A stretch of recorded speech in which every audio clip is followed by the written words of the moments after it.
भक्तजनों, माताओं, बहनों, सादर जय श्री कृष्ण। हमारे YouTube चैनल में आप सभी का बहुत बहुत स्वागत है। मैं हूं आपके साथ आचार्य धर्मेंद्र शास्त्री। सबसे पहले आपको और आपके पूरे परिवार को काल भैरव अष्टमी की बहुत बहुत शुभकामनाएं एवं बधाइयां। भगवान श्री भैरवनाथ का भरपूर आशीर्वाद आप सभी के जीवन पर सदैव बना रहे। आप सभी सुखी रहें, स्वस्थ रहें, व्यस्त रहें और मस्त रहें, निरंतर उन्नति तथा प्रगति को प्राप्त करते रहें। आज हम आपको काल भैरव अष्टमी की कथा सुनाने जा रहे हैं। इस दिव्य कथा को अंत तक जरूर सुनिएगा और सुनने के पश्चात अधिक से अधिक लोगों को शेयर करके पुण्य लाभ भी प्राप्त करिएगा। बोलिए काल भैरव भगवान की जय। करकलित कपाला कुंडली दंडपाणे तरुण तिमिर नील व्याल यज्ञोपवीति ऋतु समय सपर्या विघ्न विच्छेद हेतुर जयति बटुक नाथ सिद्धिदा साधका नाम। ओम साधका नाम सिद्धिदात्रे नमो नमः। ओम बम बटुक भैरवाय नमः। ओम काल भैरवाय नमः।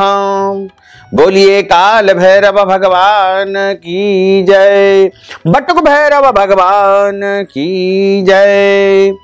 काल भैरव अष्टमी के विषय में हमारे धर्म ग्रंथों और पुराणों में बहुत ही विस्तार पूर्वक वर्णन किया गया है। हमारे पंचांग के अनुसार मार्गशीर्ष माह के कृष्ण पक्ष की अष्टमी तिथि को काल भैरव अष्टमी मनाई जाती है और इस दिन भगवान बाबा भैरवनाथ का प्रागट्य हुआ है। इस मार्गशीर्ष माह के कृष्ण पक्ष की अष्टमी तिथि को भगवान भैरवनाथ की जयंती मनाई जाती है। बाबा भैरवनाथ भगवान शिव के रौद्र रूप को ही बताया गया है। भक्तों के लिए काल भैरव दयालु एवं कल्याण करने वाले होते हैं तथा शीघ्र ही प्रसन्न करने वाले देवता माने जाते हैं, लेकिन अनैतिक कार्य करने वाले को यह दंड नायक के रूप में भी प्रकट होते हैं। काल भैरव जयंती के दिन भगवान काल भैरव जी की विधि विधान से पूजा अर्चना की जाती है और काल भैरव जी चूंकि जो सिद्धि प्राप्त करते हैं उनको समस्त प्रकार की सिद्धियां अवश्य ही प्रदान करते हैं और सिद्धि देने वाले भैरव जी बताए गए हैं। साधका नाम सिद्धिदात्रे नमः। भैरव जी को सिद्धिदात्री के रूप में माना गया है, यानी जितने भी साधक होते हैं उनको समस्त प्रकार की सिद्धियां यदि कोई देवता देते हैं तो वो काल भैरव देते हैं। इस बार अष्टमी तिथि का आरंभ 16 नवंबर 2022 को सुबह 5:49 से हो जाएगा, जो कि अगले दिन यानी 17 नवंबर को सुबह 7:57 पर अष्टमी तिथि समाप्त हो जाएगी। इस प्रकार मध्याह्न व्यापिनी सूर्योदय व्यापिनी जो अष्टमी तिथि रहेगी वो 16 नवंबर 2022 यानी बुधवार को रहेगी। इसी दिन भैरव जी का विशेष पूजन अर्चन किया जाएगा। काल भैरव अष्टमी पूजन के विषय में काल भैरव पूजन अष्टमी के विषय में बताया है कि मार्गशीर्ष माह के कृष्ण पक्ष की अष्टमी तिथि को प्रातः स्नान आदि करने के पश्चात व्रत का संकल्प धारण किया जाता है। काल भैरव भगवान का पूजन रात्रि में विशेष करने का विधान बताया गया है। इस दिन शाम के समय किसी भी भैरव जी के मंदिर में जाएं और भगवान भैरव जी की प्रतिमा के सामने चौमुखा दीपक जलाना चाहिए और भैरव जी को पुष्प, गंध, अक्षत के अलावा इमरती, जलेबी, उड़द, पान, नारियल आदि वस्तुएं अर्पित की जाती है। फिर वहीं आसन पर बैठ करके काल भैरव जी का ध्यान किया जाता है और भगवान भैरव जी की चालीसा का पाठ भी किया जाता है। पूजन आदि पूर्ण होने के बाद कथा का श्रवण किया जाता है। उसके बाद आरती की जाती है और जाने अनजाने में हुई गलतियों के लिए क्षमा याचना भी काल भैरव भगवान से की जाती है।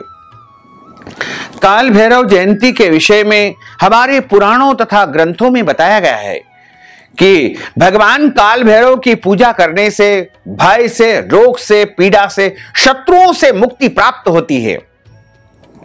कहा गया है कि अच्छे कर्म करने वालों पर काल भैरव बहुत प्रसन्न होते हैं, लेकिन जो अनैतिक कार्य करते हैं, गलत काम करते हैं, वह उनके प्रकोप से बच नहीं पाते हैं। साथ ही ऐसा भी माना जाता है कि जो भी भगवान भैरव के भक्तों का अहित करता है उसे तीनों लोकों में कहीं भी शरण प्राप्त नहीं होती है। इसलिए काल भैरव को यदि आप प्रसन्न करना चाहते हैं, उनका आशीर्वाद यदि आप प्राप्त करना चाहते हैं, तो आपको काल भैरव अष्टमी के दिन कुछ विशेष उपाय भी करना चाहिए। शास्त्रों में काल भैरव का वाहन कुत्ता माना जाता है। श्वान को भैरव का वाहन कहा जाता है और शास्त्रों में बताया गया है कि यदि काल भैरव को प्रसन्न करना है तो इस दिन काले कुत्ते को भोजन करवाना चाहिए तथा काल भैरव अष्टमी की मध्य रात्रि में चौमुखा दीपक प्रज्वलित करके भैरव चालीसा का जो पाठ करता है उसके ऊपर भैरव जी की अपार कृपा होती है तथा उसके जीवन में राहु के अशुभ प्रभाव भी समाप्त हो जाते हैं। हमारे धर्म ग्रंथों और पुराणों में काल भैरव की उत्पत्ति की जो कथा बताई गई है वह हम आपको बताने जा रहे हैं। एक समय की बात है, भगवान श्री हरि विष्णु और भगवान ब्रह्मा में इस बात को लेकर के बहस छिड़ गई कि सर्वश्रेष्ठ कौन है। दोनों के बीच में विवाद इतना बढ़ गया कि दोनों युद्ध करने को उतारू हो गए और इनके बीच में बाकी सभी देवताओं ने बीच में आकर के वेदों से इसका उत्तर जानने का निर्णय लिया। जब वेदों से इसका उत्तर पूछा गया तो उत्तर मिला कि जिसमें चराचर जगत, भूत, भविष्य और वर्तमान सब कुछ समाया हुआ है, वही इस जगत में, इस संसार में सर्वश्रेष्ठ है। इसका सीधा अर्थ यह था कि भगवान शिव सबसे श्रेष्ठ है। श्री हरि विष्णु वेदों की इस बात से सहमत हो गए, लेकिन ब्रह्मा जी इस बात से खुश नहीं थे। उनको इस बात से सहमति नहीं थी। उन्होंने आवेश में आकर के भगवान शिव के बारे में बहुत बुरा भला कह दिया। ब्रह्मा जी के इस दुर्व्यवहार को देख करके बाबा भोलेनाथ क्रोधित हो उठे। तभी उनकी दिव्य शक्ति से काल भैरव की उत्पत्ति हुई और भगवान शिव को लेकर अपमानजनक शब्द कहने पर दिव्य शक्ति से संपन्न काल भैरव ने अपने बाएं हाथ की छोटी उंगली से ही ब्रह्मा जी का 5वां सिर काट दिया। फिर ब्रह्मा ने भोलेनाथ से क्षमा याचना की, जिस पर भोलेनाथ ने उन्हें क्षमा कर दिया। हालांकि ब्रह्मा जी के 5वें सिर की हत्या का पाप भैरव पर चढ़ चुका था। तभी भगवान शिव ने उन्हें काशी नगरी में, वाराणसी नगरी में भेज दिया, जहां उन्हें हत्या के पाप से मुक्ति प्राप्त हो गई।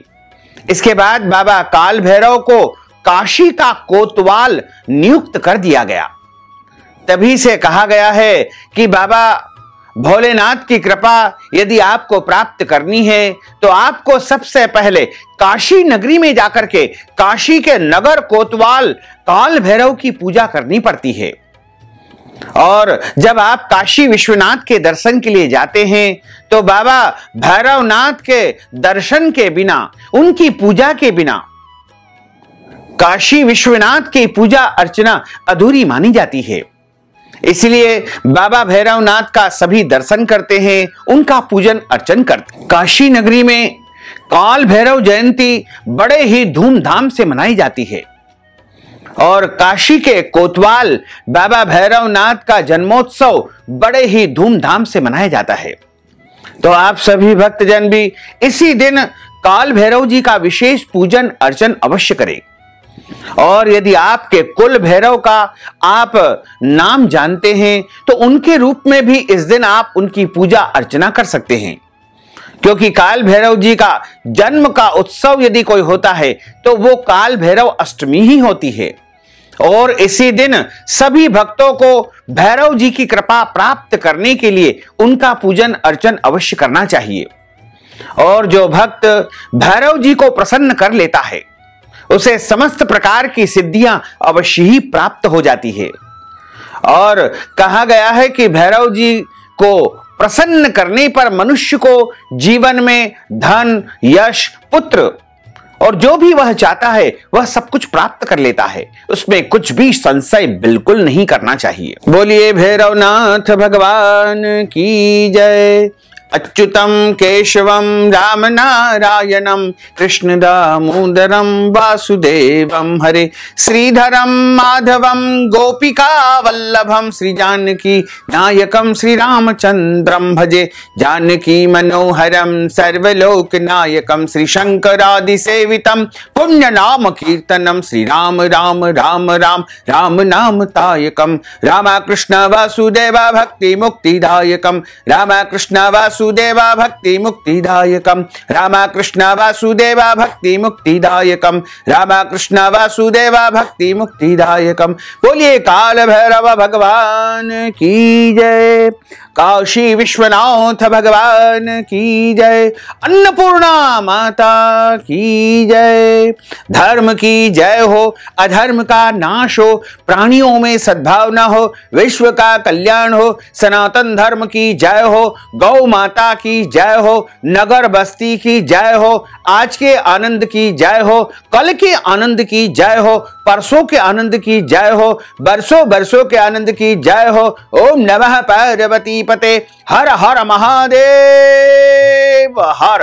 काल हर, कंटक हर, दुख हर, दारिद्र हर, आनंद की लहर कर। भक्तजनों, माताओं बहनों, अगर आप काल भैरव जयंती के निमित्त, काल भैरव अष्टमी के निमित्त कथा की दक्षिणा प्रदान करना चाहते हैं, अन्नदान, वस्त्रदान, गौदान या ब्राह्मण भोजन करवाना चाहते हैं, या कोई भी दान पुण्य अगर आप काल भैरव जी के निमित्त करना चाहते हैं, तो आप हमारे पेटीएम के माध्यम से, गूगल पे के माध्यम से, फोन पे के माध्यम से अथवा अकाउंट नंबर के माध्यम से नगद राशि पहुंचा करके काल भैरव अष्टमी का संपूर्ण पुण्य लाभ प्राप्त कर सकते हैं। साथ ही आपसे अनुरोध है कि हमारे इस ज्ञानवर्धक वीडियो को अधिक से अधिक लोगों को शेयर करिएगा, लाइक करिएगा, कमेंट करिएगा, और यदि अभी तक आपने सब्सक्राइब नहीं किया है तो अभी और इसी समय सब्सक्राइब अवश्य कर लीजिए। आपको और आपके पूरे परिवार को सादर जय श्री कृष्ण, सादर धन्यवाद।